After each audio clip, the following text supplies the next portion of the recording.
was hanging out at the beach. Took my wife to the beach. We were hanging out one day. We were talking about some pretty heavy stuff having to do with her illness. Just hanging out. I'm thinking, man, this is just surreal. Is this me? And I get up and I'm going to go get something from the truck. And I look over my shoulder and there's this guy. And the entire time my wife and I had been talking, he had been drawing us. And I walked to the truck trying to be cool because artists don't like it when you poke over their shoulder, evidently. I don't know. I'm not an artist, so I don't have much creativity, but so I'm trying to be cool about it. And then I come back and I'm looking at it and he just looked at me and we struck up a conversation. And the thing that took me about this drawing was somehow it wasn't your typical beach ball, happy beach day. There was somehow, he was doing a really great job, but there was a heaviness to it. And I started talking to the guy. He's like a successful businessman, super intelligent, has an accent, kind of acts like James Bond. I kind of asked how he caught the heaviness of the situation and we talked about it. And it turns out the guy's just a full-on Jesus-loving Christian. He goes, I'd like to connect with you sometime. I want to give you this painting. It's going to be a painting. I want to give this to you. He goes,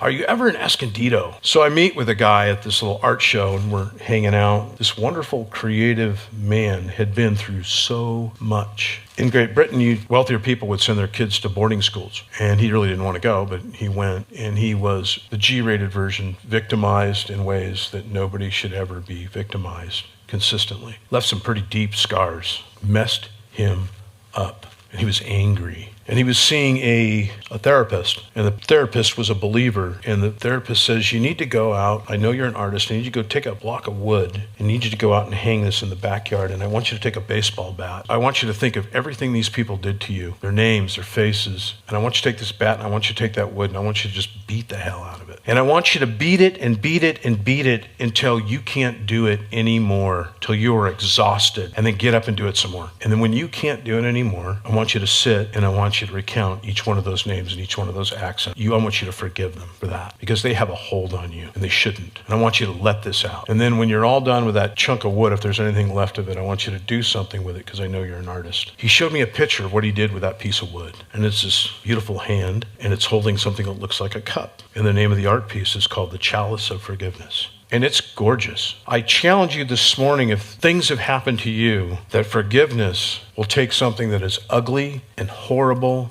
and turn it into something that is beautiful. Because the cross is ugly and horrible, but it got turned into something that was gorgeous. God made it. On his terms, he made it gorgeous. It is said that bitterness is the poison that we swallow to hurt others. And we know that that doesn't work. Because if you're bitter this morning, it's going to eat you up. It's going to change the way you see God. It's going to change the way you see the world. But if you understand and exercise forgiveness, it will give you a freedom which you've never known. And you will see the world like God sees the world.